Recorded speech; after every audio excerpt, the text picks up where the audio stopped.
নিষেধাজ্ঞা থাকার পরেও মিয়ানমার সীমান্ত দিয়ে চোরাই পথে আসছে গরু। এতে কোরবানির পশুর ন্যায্য মূল্য নিয়ে বিপাকে কক্সবাজারের প্রান্তিক খামারিরা। অন্যদিকে প্রাণী সম্পদ অধিদপ্তর বলছে, নিষেধাজ্ঞা অমান্য করে বিদেশ থেকে কোনো গবাদি পশু আনা যাবে না।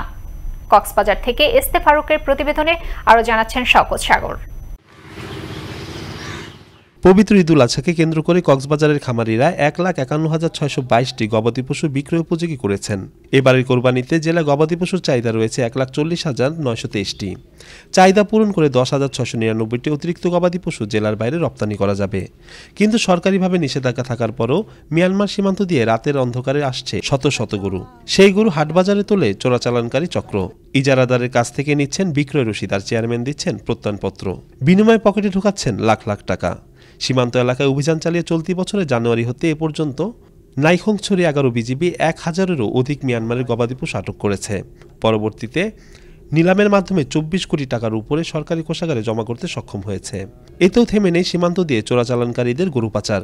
মিয়ানমার থেকে অবৈধভাবে গরু আসা এবং গোখাদ্যর মূল্য বৃদ্ধিতে গবাদি পশুর বাজার মূল্য নিয়ে বিপাকে খামারিরা। কুরবানি উপলক্ষে গরু মোটাতাজা করি।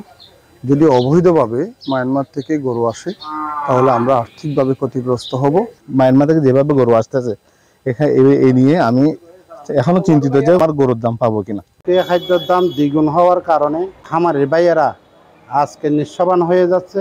মিয়ানমার সীমান্ত দিয়ে গরু চোরাচালান বন্ধ করা গেলে গবাদি পশু ন্যায্য মূল্য পাবে খামারিরা, জানালেন এই প্রান্তিক খামারি। প্রশাসনের আমি সহযোগিতা চাই এই বিষয়ে, যাতে প্রশাসন আমাদের খামারিদের পাশে দাঁড়ায়, আমাদের দেশীয় খামারিদেরকে বাঁচায়, দেশীয় উৎপাদনকারীদেরকে বাঁচায়।